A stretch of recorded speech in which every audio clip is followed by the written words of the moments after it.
So yesterday you saw me chop out the mortises on the leg, and I'd already made the tenons and sawed out the two sides. So I assembled it today. You can see I got a couple of 2x4 legs. We get down here where we can see the thing. So that's about what it's going to look like. The rear leg is set in a little bit there because it doesn't have the extension on it like the front leg, so the rear leg is inward. So doesn't look too bad for size.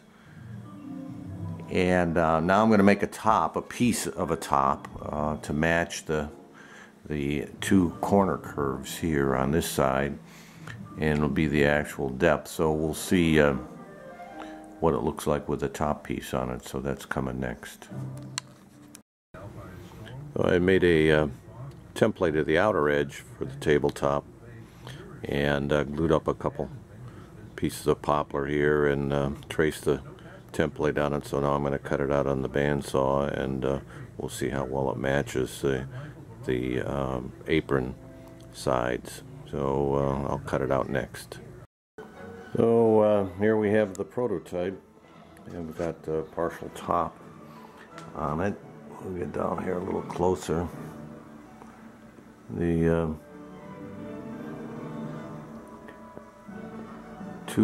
it's a 3/4 of an inch overhang with it's rounded over 3/8 of it, 3/4 of an inch round over and 3/8 of an inch radius on the edges of the top. And of course sometimes this would be closed, there would be a second top on it. So there you have it. It doesn't look too bad.